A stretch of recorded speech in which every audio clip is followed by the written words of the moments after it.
The Iskander-M has no shortage of admirers.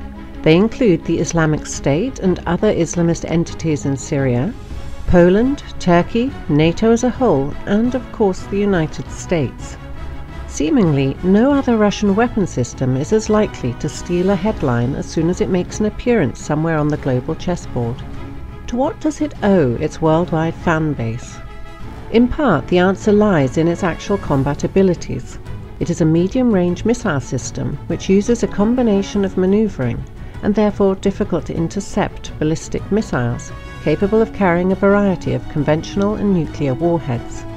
It is extremely accurate, with a circular error probable of under 10 meters, which makes it useful against heavily protected small targets that would require a direct hit in order to be destroyed. Its officially acknowledged range of 500 kilometers makes it a weapon of far more than tactical importance, as it can destroy sites far behind enemy front lines and hold in check enemy value targets such as key infrastructure, high-level command posts, and logistical nodes. The entire system is based on highly mobile wheeled platforms, which are suitable for aerial transport by heavy airlifters. Iskander-M deployment to Syria demonstrated Russia's ability to send these powerful warfighting and conventional deterrent weapons to almost any friendly part of the globe on a moment's notice. As of April 2016, the Russian military had 6 complete Iskander-M brigades in service, with each brigade possessing 12 launch vehicles. Since each vehicle carries 2 ready-to-launch missiles, with reloads carried by the brigade's resupply vehicles, each brigade is capable of a simultaneous 24 missile volley, which would be sufficient to saturate any tactical anti-ballistic missile system currently in service or development. In effect, a single Iskander-M brigade is equivalent to 3 Bayern-M missile corvettes in terms of firepower, though the land-based launchers can be rapidly reloaded, whereas the corvettes would have to return to base for replenishment. The other reason for Iskander-M's popularity is its political dimension. By the late 1980s, the Soviet military was using 2 sub-strategic ballistic missile systems, the 120-kilometer range Tochka and the 450-kilometer range Oka.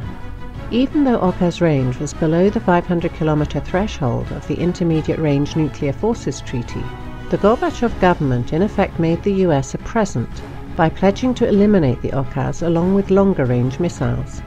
Even though it left the Soviet military without a modern operational range missile system, evidently Gorbachev and others hoped that such weapons would be unnecessary in the era of the New World Order. They turned out to be wrong. The Iskander-M was developed and deployed in order to fill that gap once it became clear that NATO's intentions towards post-Cold War Russia were far from benign. NATO, and especially the US, has undertaken several initiatives to render the INF Treaty obsolete. They include the deployment of intermediate-range air-launched cruise missiles, such as the JASSM, carried by tactical aircraft, whose existence clearly violates the spirit of the INF Treaty.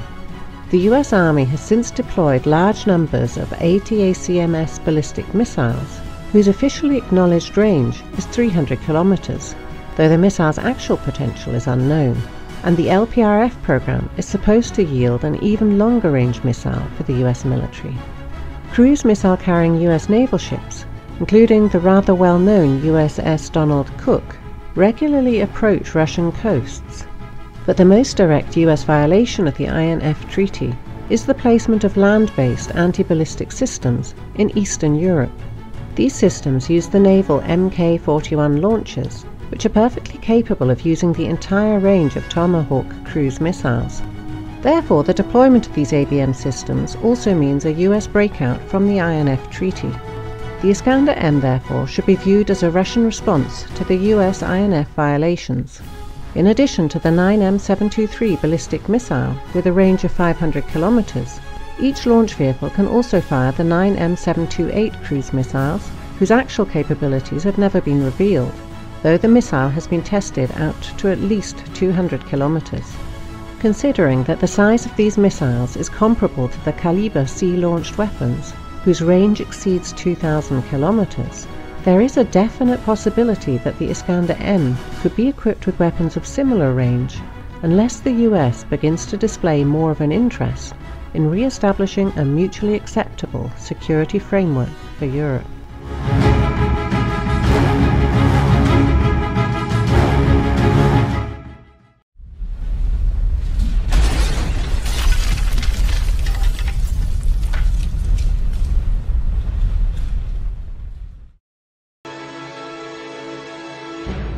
Military news. Russia's deadly S-500 air defense system, ready for war at 660,000 feet. The Russian military expects to receive the first examples of the new Almaz anti-S-500 air and missile defense systems in the near future.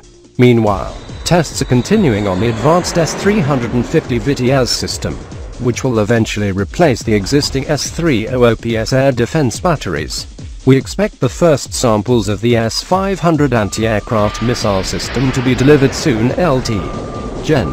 Viktor Gurmayony, commander of the Russian Aerospace Forces Air Defense Troops, told ROSSIYA-24 according to TASS.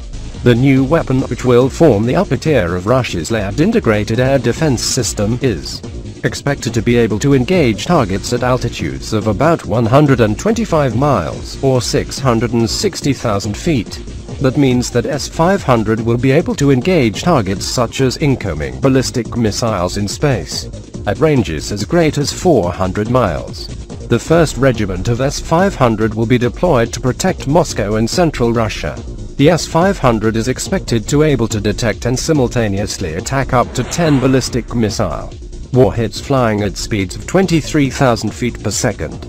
It is also reportedly being designed to use hit-to-kill interceptors, a design with similarities to Lockheed Martin's Terminal High Altitude Area Defense (THAAD) system.